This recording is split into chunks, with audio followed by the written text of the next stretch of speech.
Hello बच्चों। तो अपन electric charge and field पढ़ रहे थे। इलेक्ट्रिक फील्ड इसके अंदर बेसिक मैंने इलेक्ट्रिक चार्ज के बारे में आपको बता दिया था। काफ़ी सारे एक दो दिन न्यूमेरिकल भी अपने कर लिए थे। आज काफ़ी अच्छा टॉपिक और बोल सकते हैं इलेक्ट्रोस्टैटिक्स का हार्ट बोल सकते हैं इसको, है ना, क्योंकि इलेक्ट्रोस्टैटिक्स आपकी इसी के ऊपर बेस्ड है। तो अपन पढ़ते हैं कौन सा टॉपिक होगा, आप सबको पता होगा, कूलॉम्स लॉ। बहुत अच्छा टॉपिक है ना।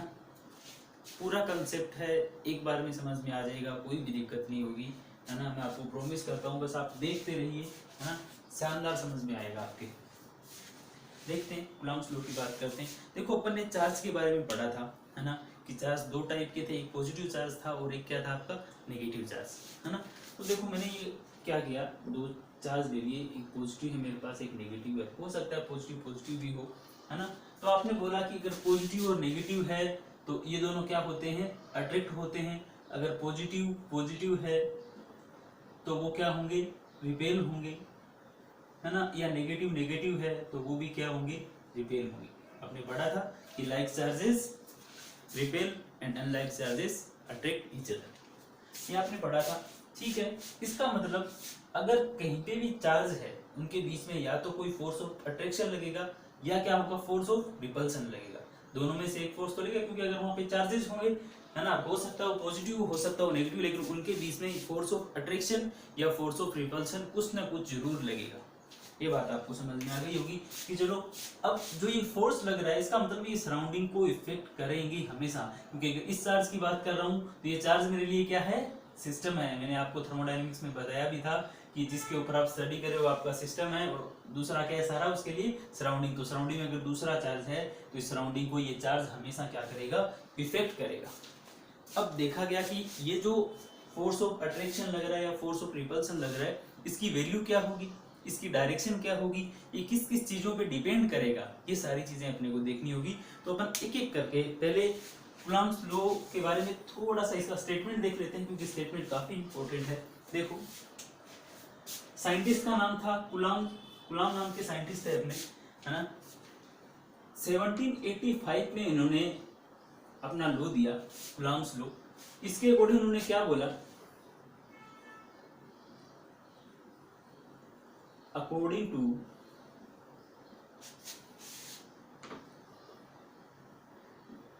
Coulomb's law, according to Coulomb's law, Coulomb ने क्या बोला, आप देखते जाना अच्छे से। The force of attraction or repulsion is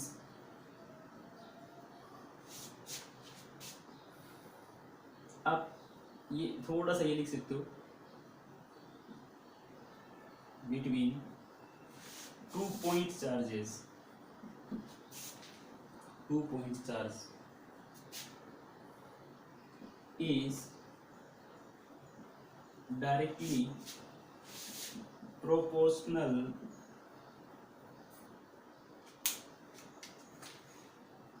to the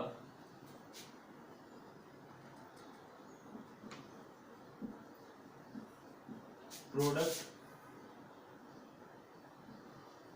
of magnitude of that charges and inversely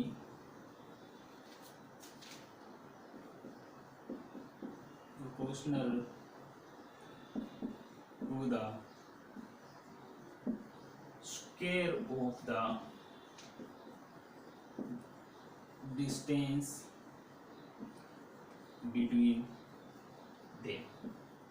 देखो वो जो सिंपल सी बात है, कूलॉम साहब ने क्या बोला, एक सिंपल सा स्टेटमेंट दिया कि आप जिन दो चार्जेस के बीच में बात कर रहे हो कि किस किस दो चार्ज के बीच में फोर्स लग रहा है, फोर्स ऑफ अट्रैक्शन लग रहा है, रिपल्शन लग रहा है, इसकी मैं बिल्कुल बात नहीं कर रहा।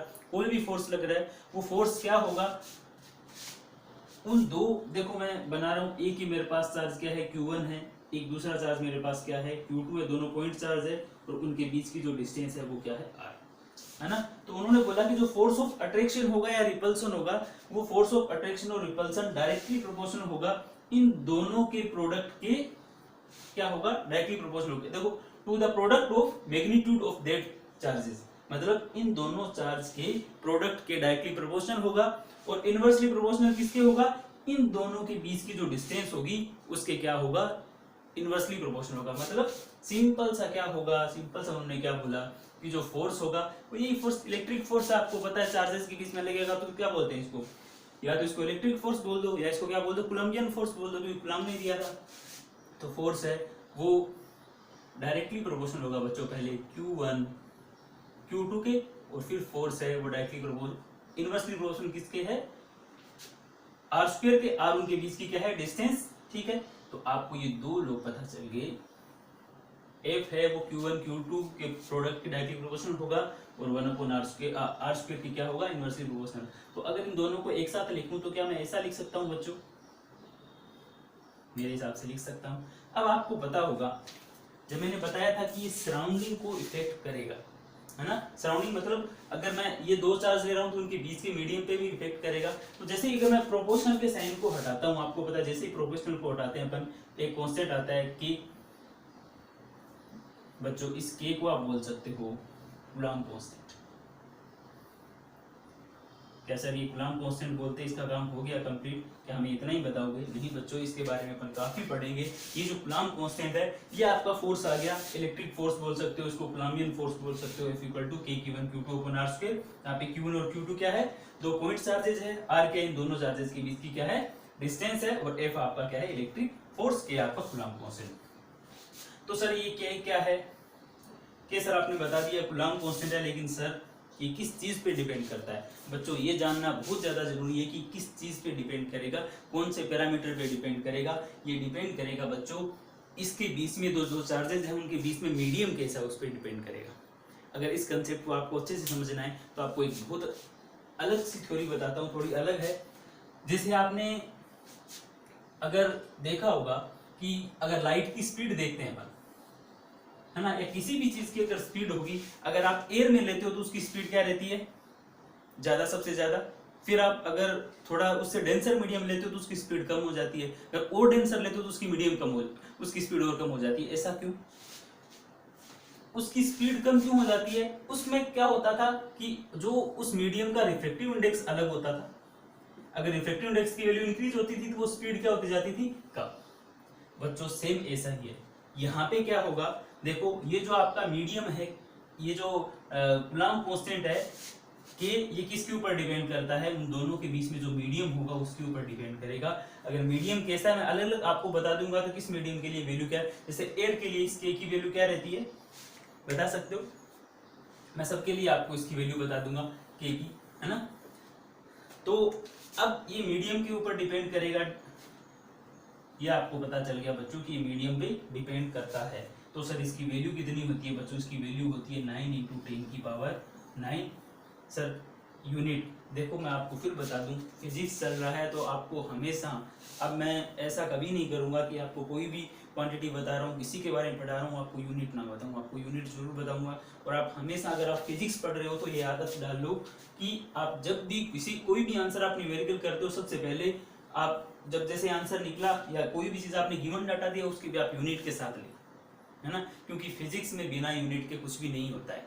आपको पता है अगर आपने एक चार्ज था, अगर 10 कूलम्ब है और यहीं पे अगर 10 यहाँ पे माइक्रो कूलम्ब है, आप इन दोनों में डिफरेंस देख सकते हो, 10 कूलम्ब और 10 माइक्रो कूलम्ब में 10 × 10⁻⁶ कूलम्ब है।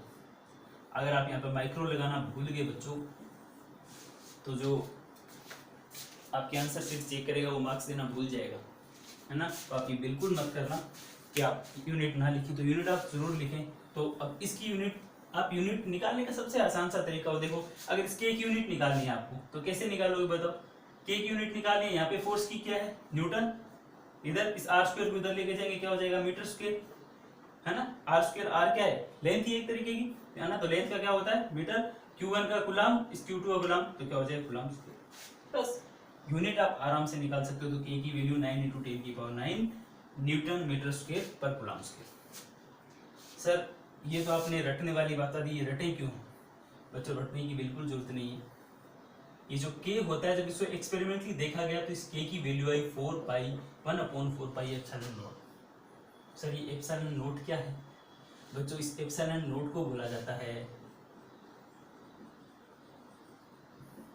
Permittivity of free space. बच्चों ये एप्सिलॉन नॉट है, इसके बारे में ज्यादा तो मैं आपको कब बताऊंगा, जब मैं आपको लाइट का जो चैप्टर इलेक्ट्रोमैग्नेटिक वेव बताऊंगा उस टाइम बताऊंगा। क्योंकि आपको पता होगा जो लाइट स्पीड ऑफ लाइट होती है, सी की वैल्यू क्या होती है 1/μ0 एप्सिलॉन नॉट। ये आपको पता नहीं है बच्चों, बिल्कुल आपके लिए नया है ना? क्यों नया है? क्योंकि ये आपने पढ़ा नहीं है। जब इलेक्ट्रोमैग्नेटिक वेव होगा तब मैं एप्सिलॉन नॉट और म्यू नॉट को अच्छे से एक्सप्लेन करूंगा। ये एप्सिलॉन नॉट क्या होता है? Permittivity of free space. Mu naught होता है परमिबिलिटी ऑफ फ्री स्पेस। दोनों अलग अलग चीजें, दोनों आपको बताऊंगा। तो ये आपकी है permittivity of free space epsilon not. तो k की वैल्यू आप आराम से निकाल सकते हो मेरे हिसाब से। अब लेकिन यहाँ पे एप्सिलॉन नॉट की वैल्यू क्या होती है? क्योंकि ये जो c की वैल्यू आती है कितनी, 3 × 10⁸ स्पीड ऑफ लाइट। जब हम इन दोनों की वैल्यू पुट करते हैं, म्यू नॉट की वैल्यू कितनी होती है 4 पाई × 10⁹, पर एप्सिलॉन नॉट की वैल्यू होती है 8.85 × 10⁻12। तो बच्चों ये वैल्यू जब आप इसमें पुट करोगे आपके पास 3 × 10⁸ अपने आप आ जाएगा। तो एप्सिलॉन नॉट की वैल्यू कितनी होती है 8.85 × 10⁻12। ठीक है, यूनिट जरूर लिखना इसके साथ, जो भी यूनिट आए हैं इसकी। ठीक है, तो ये आपको समझ में मेरे हिसाब से, क्योंकि जो k की यूनिट है, k की वैल्यू 1/4 पाई एप्सिलॉन नॉट है, तो 4 पाई की तो यूनिट कुछ होगी नहीं। तो एप्सिलॉन नॉट की वैल्यू क्या होगी? जो k की जस्ट अपोजिट अपन बोल सकते हैं कूलम्ब स्क्वायर अपॉन न्यूटन पर मीटर स्क्वायर। ये चीजें अब आप 12th क्लास में हो गए हो तो ये चीजें आपको आनी चाहिए, क्योंकि आप यूनिट एंड डायमेंशन, आप फर्स्ट चैप्टर ही आपका क्या था, यूनिट एंड डायमेंशन था, तो आप उसमें पढ़ के आए होंगे। तो आप इसे नोट डाउन कर लीजिए जल्दी।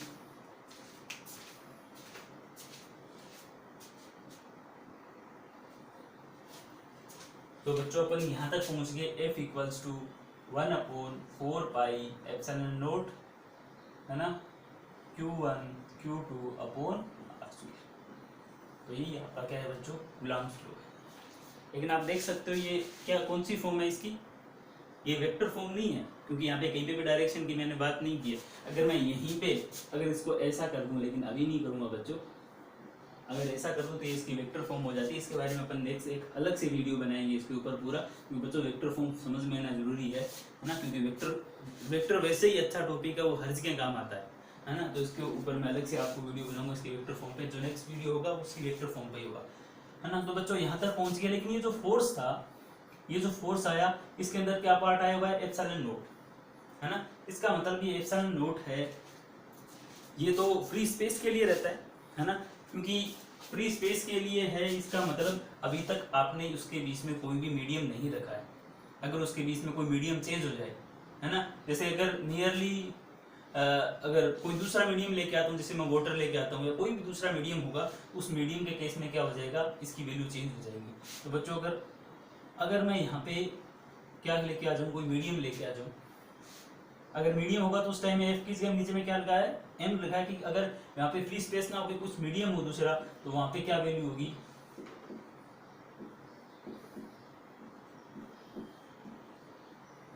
क्यों? देखो एप्सिलॉन नॉट की जगह क्या हो गया, एप्सिलॉन।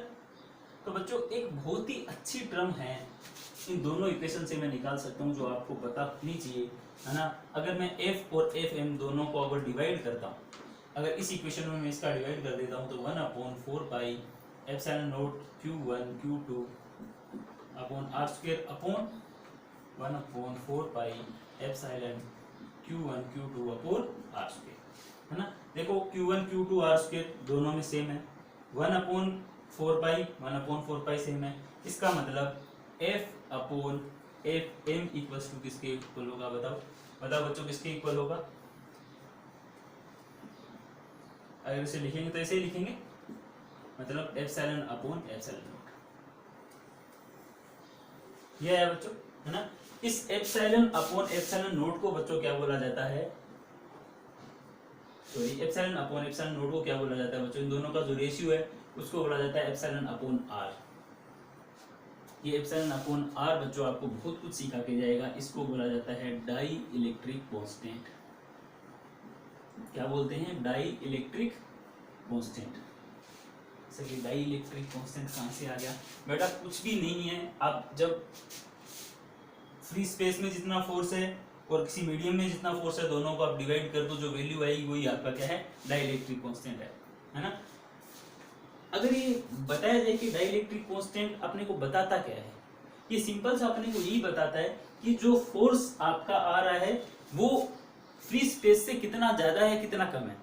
अपन बस क्या करते हैं, केवल कंपैरिजन करते हैं, किसका, फोर्सेस का। अगर आपको नॉर्मली वैल्यू देते हैं एप्सिलॉन की वैल्यू, जैसे आपको आ गया F upon F M equals to क्या आया, एप्सिलॉन अपॉन एप्सिलॉन नॉट, ठीक है। तो एप्सिलॉन नॉट की वैल्यू आपको पता है। अगर आपको दूसरे मीडियम के एप्सिलॉन की वैल्यू दे दे, परमिटिविटी की, और उसमें अगर आपको फोर्सेस दे दे, है ना, तो आप एफ एम की वैल्यू निकाल सकते हो आराम से। तो कोई भी दो पैरामीटर आपको दे देगा, जैसे एप्सिलॉन की वैल्यू दे दी आपको 5, है ना, और फोर्स दे दिया आपको 15 न्यूटन, तो आप एफ एम की वैल्यू निकाल के बताओ। आप इजीली निकाल सकते हो, क्योंकि एप्सिलॉन नॉट की वैल्यू तो आपको पता ही है, 8.85 × 10⁻², है ना। तो ऐसे क्वेश्चन, छोटा सा क्वेश्चन बन सकता है इस डाई इलेक्ट्रिक कांस्टेंट से। तो ये आपका क्या है बच्चों, एप्सिलॉन अपॉन एप्सिलॉन नॉट को अपन क्या बोलते हैं, डाई इलेक्ट्रिक कांस्टेंट। इसका एक अच्छा सा नाम हो रहा है, क्या नाम है बच्चों, इसका नाम है रिलेटिव परमिटिविटी, है ना। तो इस एप्सिलॉन अपॉन एप्सिलॉन नॉट को क्या बोलते हैं अपन, रिलेटिव परमिटिविटी भी बोल देते हैं। एक इसका और नाम है, क्या नाम है इसका, तीन नाम अपन पढ़ रहे हैं, स्पेसिफिक इंडक्टिव कैपेसिटी। तो बच्चों इस डाई इलेक्ट्रिक कांस्टेंट के कितने नाम हो गए, अपने नामकरण संस्कार कर दिए, इसका तीन नाम निकाल लिए, है ना इसके। तो ये बच्चों कूलॉम्स लॉ था, बेसिक सा, है ना। लेकिन ये काफ़ी है आपके कोई से भी एग्जाम के लिए। अगर आपका स्टेट बोर्ड एग्जाम है तो आपको टेंशन लेने की जरूरत नहीं है, इससे ज़्यादा कुछ लिखना भी नहीं है अगर, है ना। 2 से 3 मार्क्स का क्वेश्चन इसमें से आता है ना, क्योंकि अच्छा टॉपिक था, मेरे हिसाब से आपको समझ में आ गया होगा। कुछ भी नहीं है, अगर आप समझ लिया होगा तो कुछ है ही नहीं, इस पर न्यूमेरिकल आ सकता है, मैंने आपको बता दिया, है ना। तो अब आगे अपन नेक्स्ट लेक्चर में क्या देखेंगे, इसका वेक्टर फॉर्म देखेंगे कूलॉम्स लॉ की, और इसके अच्छे ऐसे न्यूमेरिकल करेंगे। मैं आपको फिर बता दूं, न्यूमेरिकल मैं बिल्कुल भी कम नहीं करवाऊंगा आपको। क्यों नहीं करूंगा, क्योंकि न्यूमेरिकल सबसे ज़्यादा जरूरी है। जो बच्चे जेई मेंस की, जेई की और अपने उसकी नीट की प्रिपरेशन कर रहे हैं, उनके लिए भी करना जरूरी है, क्योंकि आप थ्योरी के बेस पे पूरा काम नहीं कर सकते। आपको न्यूमेरिकल अप्रोच आपकी होनी चाहिए। आप जितने ज़्यादा न्यूमेरिकल सोल्व करोगे, आप कंसेप्ट सीखो, न्यूमेरिकल लगाओ, है ना। ये आप आदत अपने आप में डाल लो, है ना। आप ये मत सोचा करो कि आप बुक लेके बैठो और थ्योरी को रटते जा रहे हो। बच्चा रटाफिकेशन कभी भी कामयाब नहीं बनाएगा, है ना। आप बोर्ड में मार्क्स लेके आ सकते हो, जो भी आपका बोर्ड का एग्जाम हो उसमें अच्छे मार्क्स लेके आओगे, नो डाउट, है ना। आपने सुना होगा बोर्ड में 95% मार्क्स है, लेकिन वो जेई का मेंस भी पास नहीं कर पाया, है ना। और कई बार 70% वाला बच्चा जेई मेंस एडवांस निकाल के आईआईटी पहुंच भी जाता है। क्यों पहुंच जाता है, कि हो सकता है आप कंसेप्ट स्ट्रॉन्ग बनाओ। कंसेप्ट में कहीं भी उधर उधर जाना है नहीं, कंसेप्ट तो आपको सीखना ही है। उसके बाद जितनी ज़्यादा आप न्यूमेरिकल प्रैक्टिस करते हो उसके ऊपर डिपेंड रहता है। तो आज का लेक्चर यहीं पे ख़त्म करते हैं। आप अपने घर पे रहें, स्वस्थ रहें, सेफ रहें। Thank you.